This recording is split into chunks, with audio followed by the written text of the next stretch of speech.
In the quiet hills of ancient Israel, beneath the shade of a simple palm tree, sat a woman who would change the course of history.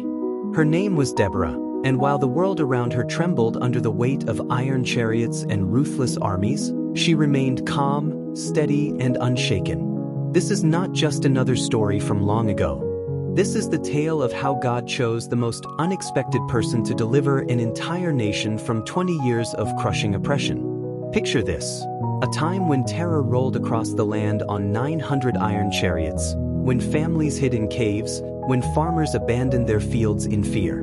The enemy seemed unstoppable, their weapons advanced, their army vast. Yet in this moment of deepest darkness, hope would come not through a mighty warrior king, not through superior weapons or clever battle strategies, but through the quiet faith of a woman who trusted God completely.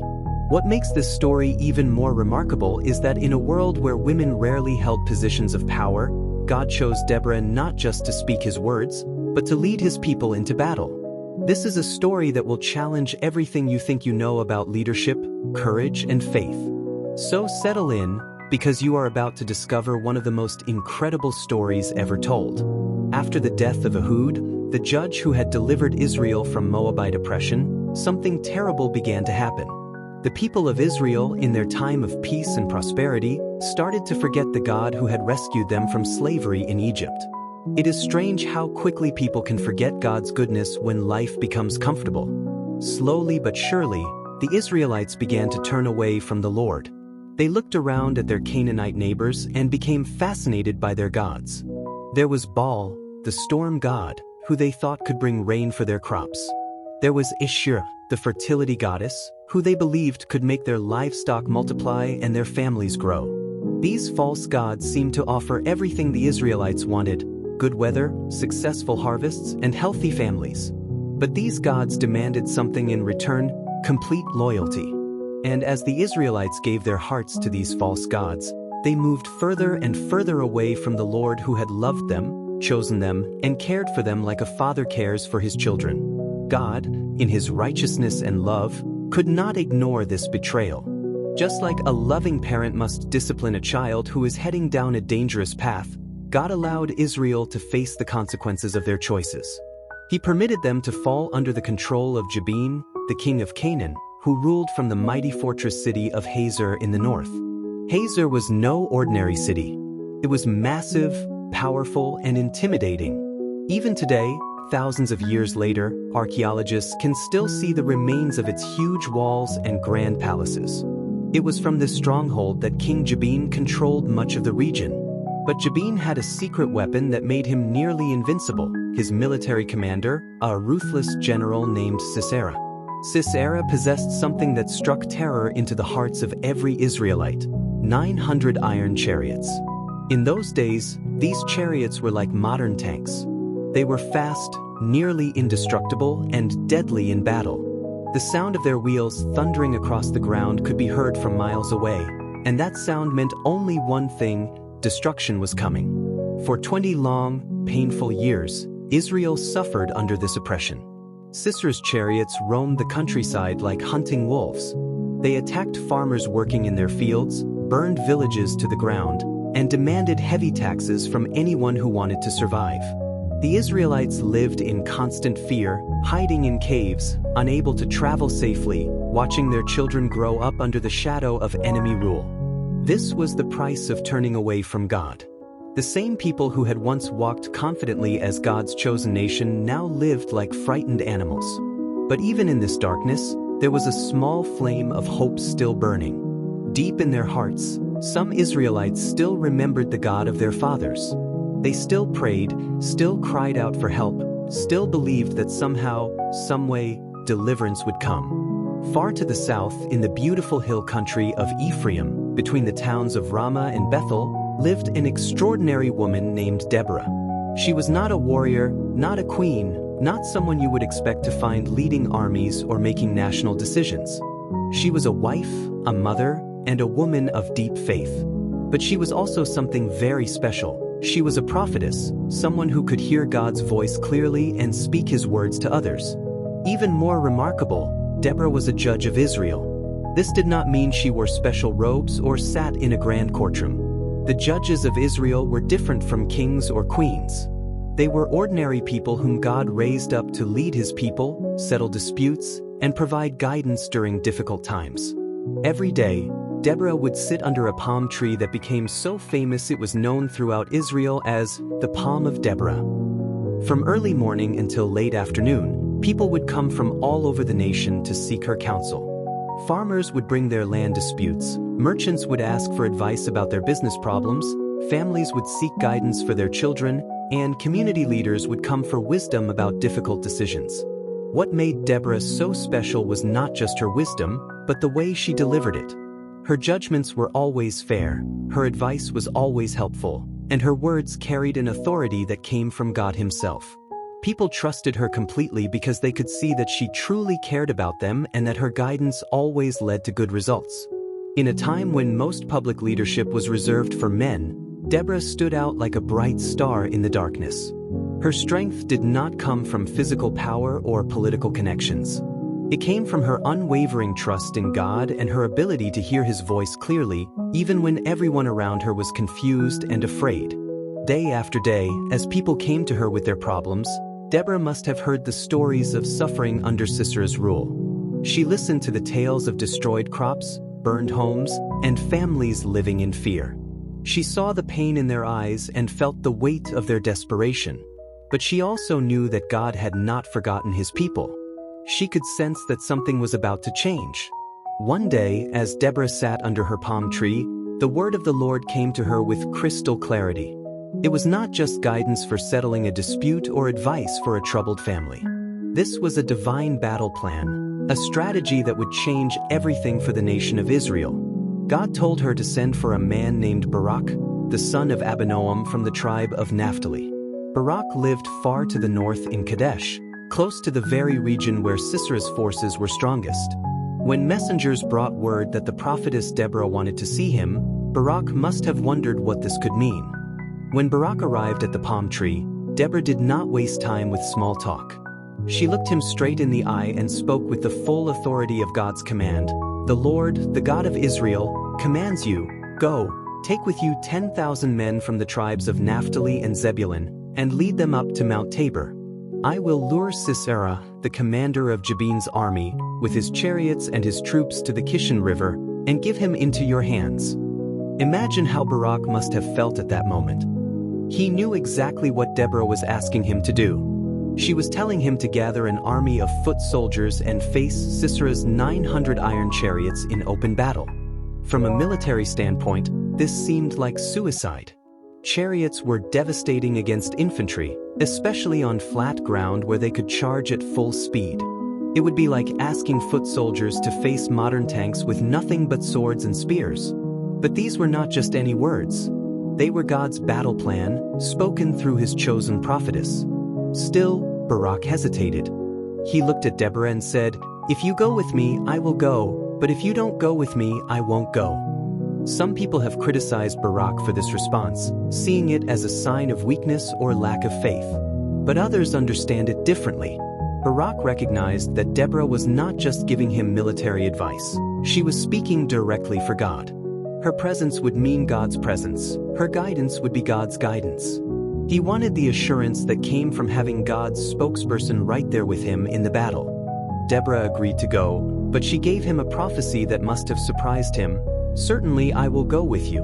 But because of the course you are taking, the honor will not be yours, for the Lord will deliver Sisera into the hands of a woman."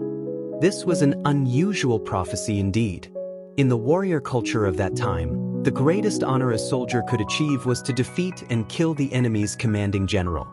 It brought fame, respect, and glory that would be remembered for generations.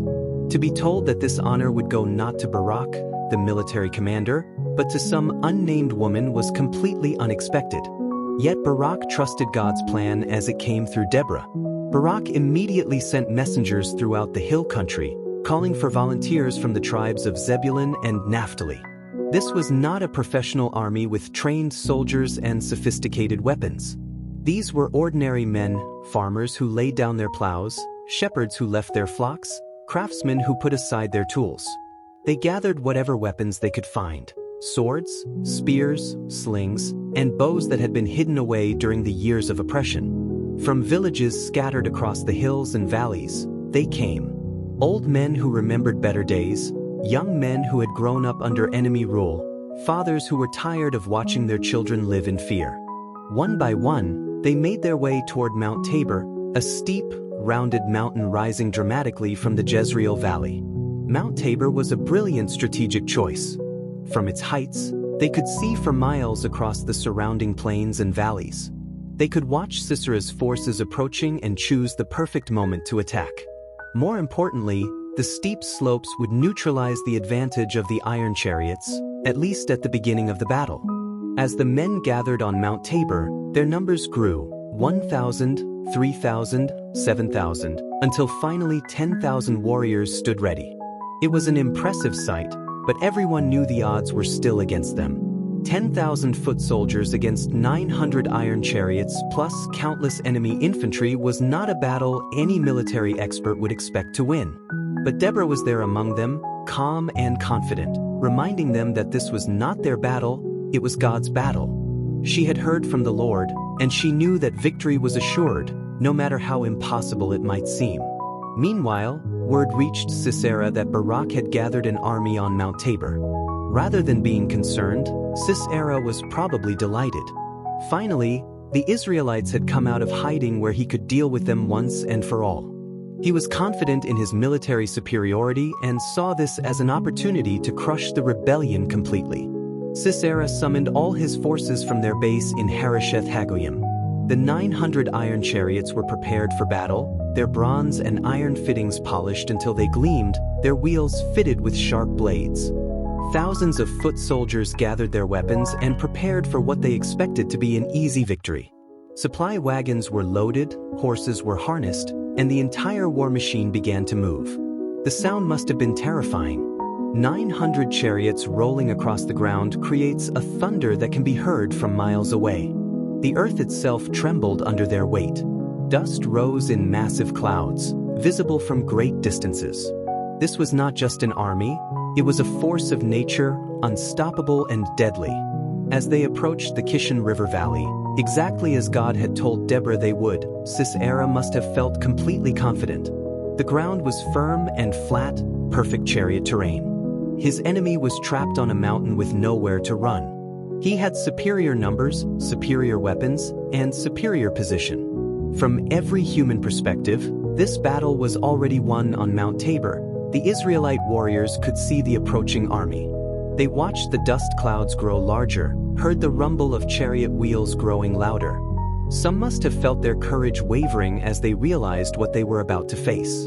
The enemy looked so powerful, so professional, so unstoppable. But Deborah stood among them, unshaken and unmoved. She had heard from God, and God's word was more reliable than any earthly army. When the moment was right, she gave the command that would change everything. Looking down at the enemy forces gathering in the valley below, Deborah raised her voice and gave the signal that would echo through history, "Go! This is the day the Lord has given Sisera into your hands. Has not the Lord gone ahead of you?" Barak led his 10,000 men charging down Mount Tabor into the valley. Under normal circumstances, this would have been a disaster. Chariots were designed exactly for this kind of situation, to cut down infantry on open ground before they could get close enough to fight effectively. But God had a surprise waiting for Sisera's army. According to the song that Deborah would later sing to celebrate the victory, the heavens opened up and storm clouds gathered with supernatural speed. Rain began to pour down, not a gentle shower, but a torrential downpour that transformed the battlefield in minutes. The ground that had been firm and perfect for chariots quickly turned into thick, sucking mud. The Kishon River, normally a small stream meandering through the valley, suddenly became a raging torrent, swollen by the rain and overflowing its banks. Water rushed across the plain, carrying debris and turning the entire area into a muddy swamp. Sisera's iron chariots, the pride and terror of his army, suddenly became useless. Wheels sank deep into the mire and stuck fast. Horses struggled and slipped, unable to get traction. Warriors clung desperately to their chariots as they tilted and overturned. What had been a fearsome military formation became a chaotic mess of stuck vehicles and panicking soldiers. Meanwhile, the Israelite warriors pressed forward with supernatural courage and energy. They struck with fierce determination, their hearts steady and full of faith. They had seen God's power in the sudden storm, and they knew beyond doubt that the Lord was fighting for them. Confusion and panic spread through the Canaanite ranks like wildfire. The soldiers who had been so confident just minutes before now found themselves trapped in mud, unable to use their weapons effectively, watching their supposedly invincible army fall apart around them. The once fearsome force broke and fled in terror, abandoning their chariots and running for their lives. The Lord himself had fought for Israel that day. It was not superior strategy or better weapons that won the battle. It was divine intervention, pure and simple. God had kept his promise to Deborah, and Israel's deliverance was complete. But the story was not quite finished. In all the chaos and confusion of the defeat, Sisera had managed to escape. Abandoning his chariot, he fled on foot toward what he thought would be safety, the tent of Jael, the wife of Heber the Kenite. The Kenite were descendants of Hobab, Moses' brother-in-law, and they had maintained friendly relations with the Canaanites. Heber had even made a peace treaty with King Jabin. For this reason, Sisera believed that Jael's tent would be a safe place to hide until the danger passed. Jael came out to meet the exhausted general, her manner calm and welcoming. "Come, my lord, come right in. Don't be afraid," she said with apparent hospitality. She brought him into her tent, covered him with a blanket, and when he asked for water, she gave him milk instead, a sign of special honor and hospitality. Sisera, exhausted from the battle and believing he was now safe, gave Jael instructions to stand guard at the door of the tent and to tell anyone who came looking that he was not there. Then, overcome by exhaustion and stress, he fell into a deep sleep. But Jael had made her own decision about which side she was on. While Sisera slept, she quietly took a tent peg and a hammer, tools that nomadic women used regularly to set up and take down their homes, but tools that could be deadly in the right hands. Step by careful step, she crept toward where Sisera lay sleeping under the blanket. With one swift, decisive blow, she drove the tent peg through his temple and into the ground beneath. The blow was final and complete. Sisera, the terror of Israel, would never wake up again. Shortly afterward, Barak arrived in pursuit of the fleeing general. Jael stepped out of her tent to meet him, her face calm and composed. "Come," she said simply, "I will show you the man you're looking for." Barak entered the tent and saw Sisera lying dead. In that moment, Deborah's prophecy was completely fulfilled. The honor of victory over the enemy commander had indeed gone to a woman, not to Deborah herself, but to Jael, a tent-dwelling woman who had boldly stepped into history at the crucial moment. That day, God had completely defeated Jabin, king of Canaan, and his mighty army. From that point forward, Israel grew stronger and stronger until they completely destroyed Jabin's power and freed themselves from 20 years of oppression. To celebrate this incredible victory, Deborah and Barak sang a song together, one of the oldest and most beautiful poems in the entire Bible, recorded in the 5th chapter of Judges. Their song praised God for his deliverance, honored the tribes who had answered the call to battle, and celebrated the unexpected heroes who had made victory possible. The song particularly praised Jael for her courage. "Most blessed of women be Jael, the wife of Heber the Kenite, of tent-dwelling women most blessed." It was a recognition that God often works through the most unexpected people in the most unexpected ways. After this great victory, the land of Israel enjoyed peace for 40 years. An entire generation grew up without knowing the fear of enemy chariots, without hiding in caves, without watching their crops burn. Children played safely in the fields, families traveled freely on the roads, and the nation prospered under God's blessing. Deborah's story is far more than just an ancient battle account. It pulses with truths that speak powerfully to us today, thousands of years later. First, it shows us that God's call is never limited by human expectations or cultural barriers. In an age when women rarely held positions of public authority, God chose Deborah to serve as judge, prophetess, and military leader. He saw her heart, her faith, and her character, and those qualities mattered more than what society expected or accepted. Second, the story demonstrates that true courage flows from faith, and genuine faith produces action. Deborah's courage was not reckless bravery or foolish pride. It was the calm confidence that comes from knowing God and trusting His promises. Even Barak, who initially hesitated, stepped forward in obedience when he understood God's plan, and God honored that step of faith. Third, the victory they experienced was not the result of superior weapons, better strategy, or greater numbers. It was the result of God's direct intervention on behalf of His people. The same God who controlled the weather, turned solid ground into mud, and gave victory to the outnumbered Israelites is the same God who works in our world today. Finally, the story shows us that God often accomplishes His purposes through ordinary people who are willing to step forward in faith. Deborah was not a professional soldier, she was a wife and mother who listened to God. Barak was not a famous general, he was a man who chose to obey when God called.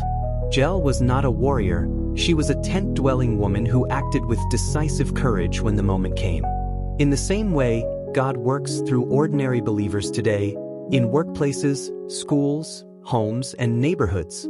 Your quiet faithfulness, your willingness to speak truth, your courage to do right when others remain silent may be exactly what God wants to use to bring deliverance, hope, and positive change to someone else's life. In every generation, God calls His people to trust Him when the odds seem overwhelming. Our enemies may not ride in iron chariots, but we still face challenges that can seem impossible to overcome. We face cultural pressures that try to pull us away from God's truth. We encounter fears that want to keep us silent when we should speak up. We find ourselves in spiritual battles that seem unwinnable from a human perspective. Like Deborah, we are called to stand firm in God's truth, speak courage into the lives of those around us, and move forward when God says go, even when we cannot see how victory is possible. Just as God fought for Israel against Sisera's army, He fights for His people now in battles both seen and unseen. In victories large and small, that same mighty hand still moves on behalf of those who trust in Him. The real question each of us must answer is this: will we trust God enough to step onto the battlefield? Will we have the faith to move forward when He calls, even when the enemy looks powerful and the odds seem impossible? Your faith, like that of Deborah, Barak, and Jael, may be the very instrument God chooses to bring deliverance, hope, and change, not only in your own life, but in the lives of those around you who desperately need to see that God is still working, still caring, and still able to do the impossible. The story of Deborah reminds us that no matter how dark the situation may seem, no matter how powerful the enemy appears to be, no matter how long we have waited for change, God is always working behind the scenes. He sees, He cares, and in His perfect timing, He acts. Sometimes He works through dramatic miracles, like the sudden storm that stopped Sisera's chariots. Sometimes He works through the faithful obedience of ordinary people, like Deborah sitting under her palm tree or Jael acting with courage in her tent. But He is always working, always moving, always accomplishing His purposes in ways that often surprise us completely. If this story has encouraged you, challenged you, or given you hope, I would love to hear about it. Please take a moment to like this video. It really helps more people discover these incredible stories from God's Word. And if you haven't already, please subscribe to our channel so you won't miss any of our future videos exploring the amazing accounts of faith, courage, and God's faithfulness found throughout the Bible. Most importantly, leave a comment below and let me know, what part of Deborah's story spoke to you most powerfully? What modern iron chariots are you facing that need God's intervention? How is God calling you to step forward in faith, even when the odds seem impossible? Your story matters, your faith makes a difference, and God is not finished working in your life. Thank you for watching, and I'll see you in the next video.